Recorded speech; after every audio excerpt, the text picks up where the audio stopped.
Having personal boundaries regarding sexual attraction toward clients is crucial for setting up a healthy counseling relationship. As a married church worker who works with minors and their parents, the idea of having any sexual attraction to a client is unfathomable. My code of ethics and personal belief tell me that it is completely immoral and it is downright wrong to find any child or minor attractive and have sexual thoughts toward them. I mean, it really makes me sick to know that not everybody has the same belief and that there are so many children in our world that are daily victimized. I mean, it is a complete travesty. Usually in my job as a DCE, I often talk to both parents about their child. And if I am not talking to both, it's typically the mom who calls me or I meet with them to talk about their child. I mean, again, as a married woman, it is completely wrong for me to find some other person's spouse or parent attractive and to act on it. That's not to say that there aren't attractive people in our church. You know, it's one thing to think of somebody as handsome or beautiful, but it is completely altogether another thing to be sexually attracted to them and to act on it. That being said, I do realize that there is sexual attraction for people, and it is a problem for some. And it is completely detrimental to all parties involved when they act on it. Having policies in place keep everybody safe. So the recommendations that were listed in our issues and ethics in helping professions handbook should really be implemented in every practice. And if not those, others should be. I mean, it should be something that is discussed and policies in place. I mean, even in our own church, as a called worker and those who are working with our youth, we have policies that we sign laying out what the expectations in working with minors and volunteers and others in our church would be and what is appropriate and not, and what the repercussions are. And we do background checks on people so that we make sure that everyone is safe. So some of the recommendations that were in the handbook are as follows. The first one was that it is important to learn to recognize sexual attraction and figure out how to deal with the feelings constructively and therapeutically.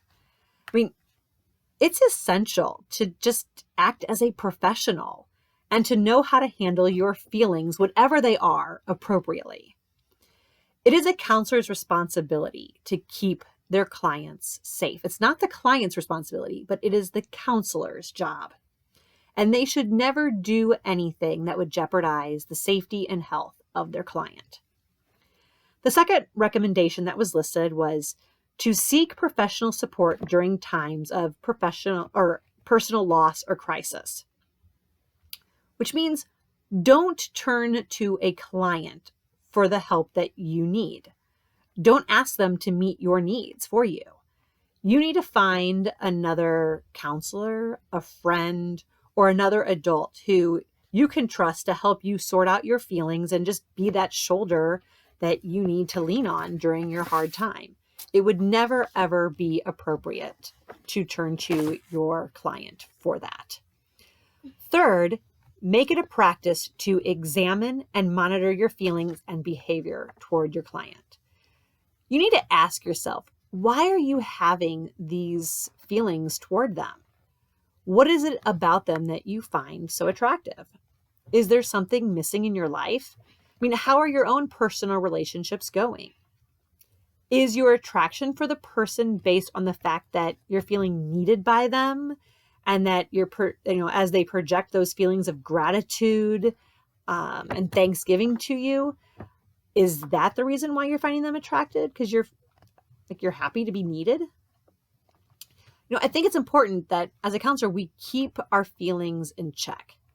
We need to remind ourselves that we are moral and ethical, professional people, that we want to live God-pleasing lives, and that we are not going to do anything ever that would jeopardize our career, our health, and even the health and safety of a client. And in my case, I wouldn't want to jeopardize their faith life with Jesus or the church by engaging in any sexual attraction.